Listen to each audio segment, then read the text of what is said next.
Bonjour à tous,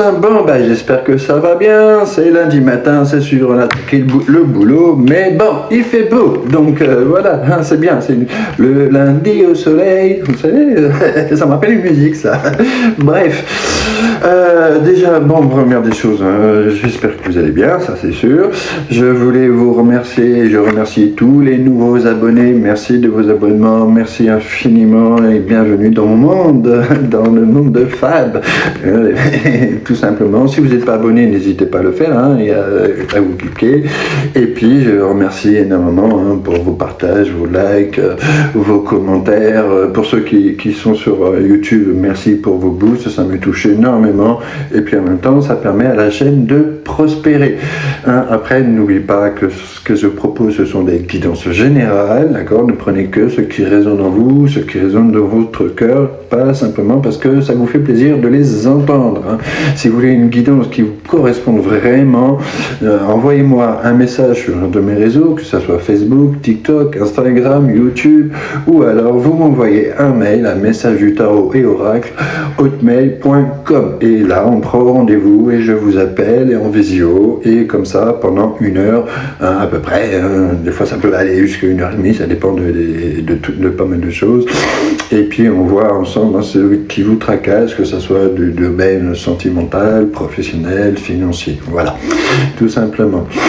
Alors j'ai commencé, j'ai déjà tiré les cartes, parce que, histoire de gagner du temps, parce que TikTok il limite à 10 minutes, et 10 minutes c'est très très très très short, surtout avec moi, vous verrez avec l'habitude. Alors j'ai pris, ah oui, je vous ai pas dit, j'ai pris donc mon tarot de marketing, et j'ai pris l'oracle, le mystical, mon nouvel oracle, voilà des choses. Alors, première des choses qui ressort aujourd'hui, c'est qu'on a une personne là qui est énormément dans le passé. Elle pense, elle cogite, elle repense. Elle est constamment en ce moment en train de repenser un peu à tous ces moments que vous avez passés ensemble, tous ces moments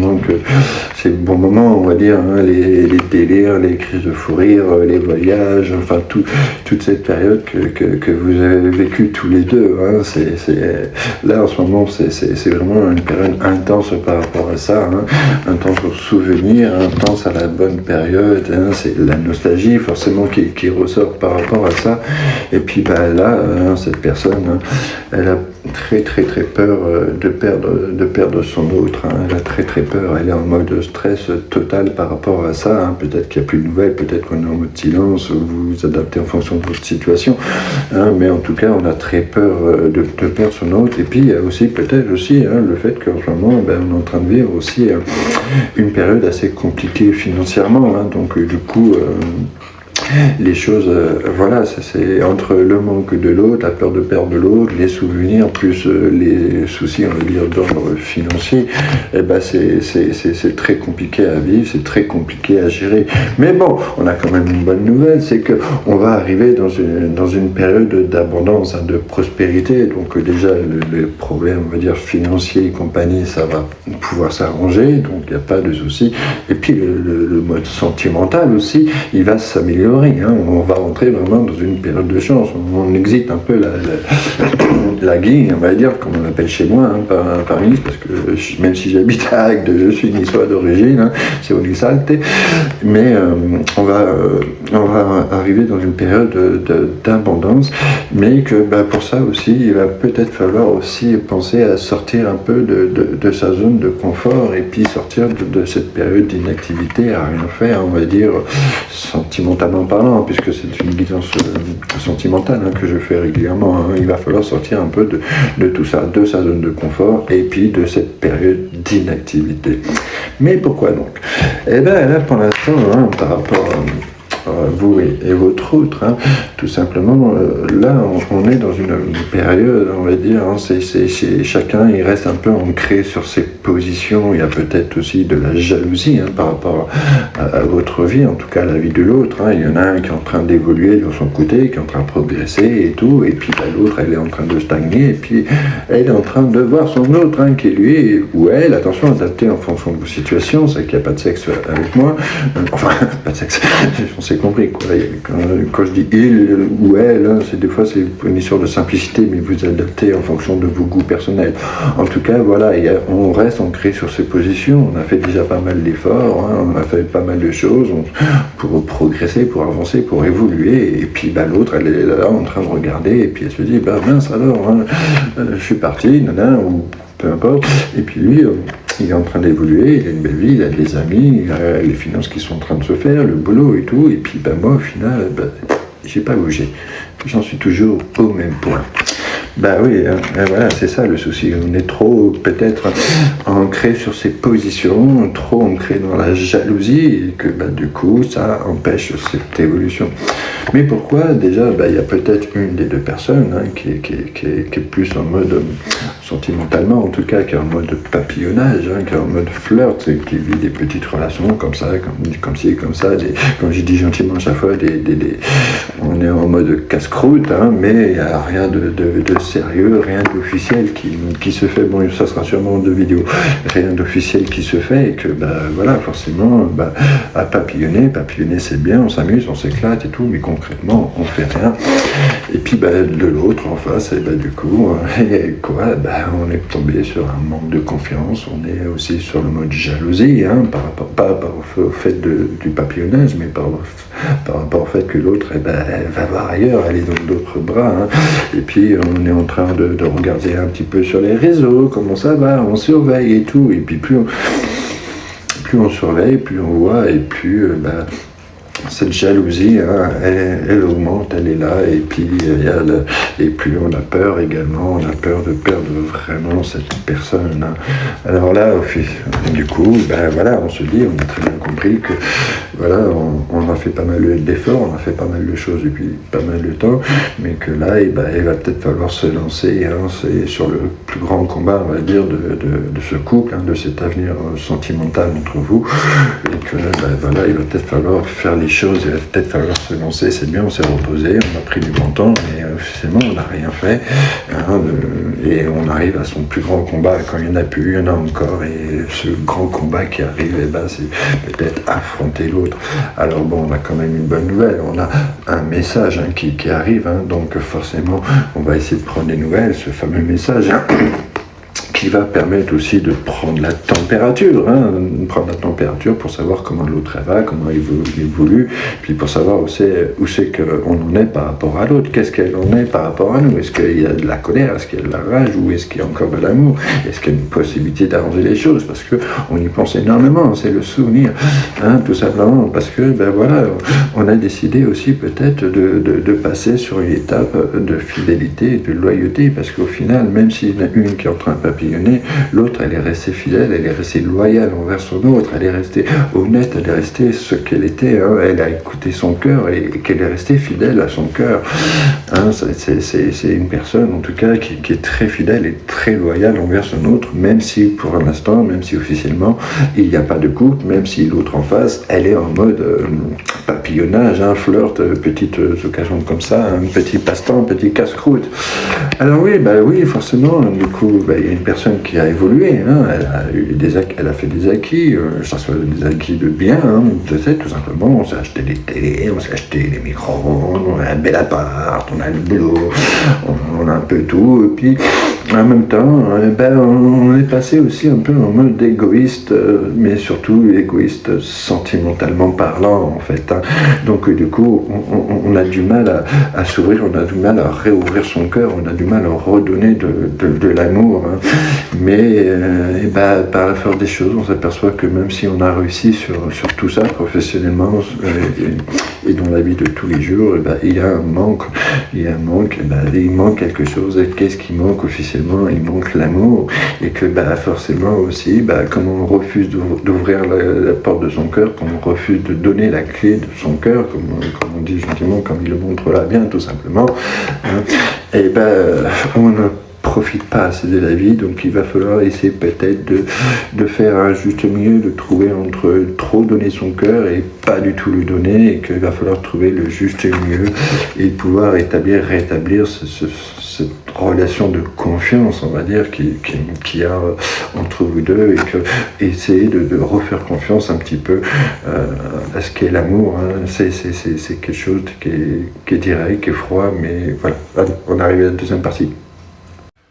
Donc on arrive à la partie numéro 2, hein, voilà, et tout simplement il y a une personne qui a fait donc énormément, hein, qui est là sur ses acquis, sur sa réussite que pour l'instant qui est en train de se passer, hein, son évolution personnelle, hein, et puis c'est bien aussi matériel, hein, que ce soit télé, magnétoscope, enfin tout. Et puis, voilà, mais qui en même temps, sentimentalement, et aussi par rapport à ses acquis, qui a des tendances un peu égoïstes, hein, moi je, c'est à moi, et puis qui a beaucoup de mal à s'ouvrir, à ouvrir son cœur, hein, à ouvrir pas mal de choses, mais qui en même temps, elle réalise que, voilà, c'est très bien, j'ai tout ce que je veux, j'ai l'argent, j'ai le boulot, j'ai la maison, j'ai l'appart et tout, mais il manque quelque chose, il manque quoi? Il manque l'amour, et que au final on ne profite pas de la vie, que va peut-être falloir un petit peu lâcher, on va dire, du lest, gérer entre donner un peu plus, s'ouvrir un peu plus son cœur et profiter de cette vie et pouvoir revivre l'amour, voilà, tout simplement, hein. Il y a un juste milieu entre tout garder pour soi et puis partager son cœur, partager son amour et rentrer dans ce mode de confiance et forcément d'offrir la clé de son cœur, hein, tout simplement, parce que c'est quelqu'un qui a été très marqué aussi, hein, par rapport à cette ancienne histoire, où ce qui s'est passé et que du coup elle a préféré se fermer, penser à elle, et puis voilà, les choses elles sont pas comme il faut, et qu'il faut arriver à gérer un peu le juste milieu entre trop donner et puis pas assez, entre trop faire et puis pas assez. Il va falloir essayer de gérer le juste milieu par rapport à ça, et comme je vous disais à l'instant, voilà, on sort d'une période, on va dire, très toxique, hein, par rapport à cette autre, donc du coup peut-être qu'il y a eu des influences autour de vous qui ont fait que du coup la situation, la relation était devenue très toxique. Peut-être que c'est cet autre aussi qui était de la relation avec cet autre était devenue énormément toxique, et que les choses ne se sont pas passées comme on le voulait, et que ça a énormément marqué. Donc du coup, par rapport à cette séparation, on a préféré se fermer, on a préféré penser à sa propre évolution, à sa propre réussite, mais qu'on s'est dit au fond de soi, non, c'est terminé, je n'ouvre plus mon cœur, parce que de toute façon, on va tout me prendre, je vais tout perdre, et c'est hors de question que je perde tout par amour, que je perds ma fierté, que je perds mon honneur, que je perde tout ce que j'ai pu acquérir depuis le départ. Donc maintenant, voilà, je pense à moi. Et oui, forcément. Et puis il y a eu aussi, qu'est-ce qui s'est passé? Il y a eu beaucoup de malveillance, d'accord, par rapport à la relation, mais il y a eu aussi également énormément de jalousie, en fait. Hein. Il y a peut-être pas, vous avez un métier où vous êtes, il y a un métier, un de vous deux, en tout cas, il y a qu'un métier qui est ouvert aux gens, où vous êtes en contact constamment avec des gens, vous avez peut-être beaucoup d'amis, beaucoup de choses, et que du coup, forcément, ça a créé aussi énormément de jalousie et de ce manque de confiance, hein. Peut-être aussi que ce mode papillonnage, comme on a vu dès le départ, ça s'est fait avant même la séparation, que du coup, on a perdu cette confiance aussi en l'autre, donc ça a été très compliqué de vivre comme situation, hein. Et puis, forcément, voilà, hein. Si vous pensez au retour de l'ex, hein, voilà, on en voit, hein, elle est là, hein, on en vient là directement. Hein. Bon, vous connaissez mon opinion là-dessus, mais bon, voilà, c'est quand même le retour de l'ex, mais qu'il y a cette envie de reconnexion, il y a cette personne, cet ex qui a envie de se reconnecter, en tout cas de revenir vers vous, de refaire les premiers pas, on va dire, parce qu'elle a énormément peur de vous perdre, elle est énormément dans les souvenirs. Je ne vais pas revenir sur la première partie, mais voilà, on en est là aujourd'hui, et la jalousie a fait, qui a créé beaucoup de choses, et puis chacun, quand ça s'est passé, passé chacun, au lieu d'essayer d'arranger les choses, on est resté ancré sur ses positions. Tout le monde voulait avoir raison, tout le monde voulait avoir ça, et que du coup, au lieu de s'arranger, ça a clashé. Alors oui, forcément, il y a eu ce besoin de se retrouver seul face à soi-même, même s'il y a une des personnes qui s'est remise en couple officiellement, elle a la sensation d'être seule, elle a besoin de se retrouver avec soi-même, d'avoir ses propres réponses, d'avoir ses propres guides, pour savoir dans quel chemin elle allait devoir aller, dans quelle action elle allait pouvoir faire et qu'est-ce qu'elle allait faire pour sa propre évolution dans sa vie. On a tendance aussi à ne pas vouloir, on va dire, s'extérioriser au monde, parce qu'on n'a pas envie d'être influencé par les gens extérieurs, et que voilà, cette solitude maintenant, ce moment d'introspection, elle est terminée, et qu'on a envie d'avancer, on a envie de passer à l'action, on a envie que les choses progressent, on a envie que les choses elles évoluent. Alors oui, il y a une histoire d'ego, une grande histoire d'ego et de narcissisme par rapport à cette personne en tout cas, et que c'est très compliqué à gérer, et que il va falloir un petit peu ravaler cet ego, ravaler un peu tout ce moi-jeu, de penser à soi,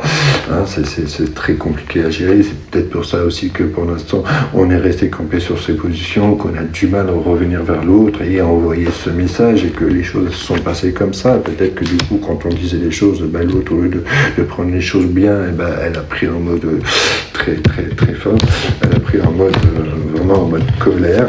Mais malgré cet ego, malgré ce moi-je, ce narcissisme, c'est une personne qui a quand même au fond d'elle énormément de sensibilité, énormément d'empathie. Donc du coup, entre l'ego et cette sensibilité, cette hypersensibilité, ça a créé cette dissension, ça a créé cette discorde au fond de vous, et que là, pour l'instant, cette personne, elle a le sentiment, l'impression que la situation, elle est complètement bloquée. On ne sait plus comment faire pour faire évoluer et arranger la chose, parce que il y a ce manque qui ressort, et surtout cette peur de perdre, et puis cette envie d'évoluer, mais d'évoluer avec l'autre. Alors c'est compliqué, c'est très très très très compliqué. Du coup, on en vient. En cas de cup, peut-être que justement on s'est dit que l'herbe était peut-être plus verte ailleurs, et puis qu'au final, non, l'herbe ailleurs elle est complètement pourrie, excusez-moi l'expression, et que du coup on est en train de se dire merde, alors si j'avais su, je serais pas parti, j'aurais pas fait ça, je me serais comporté autrement.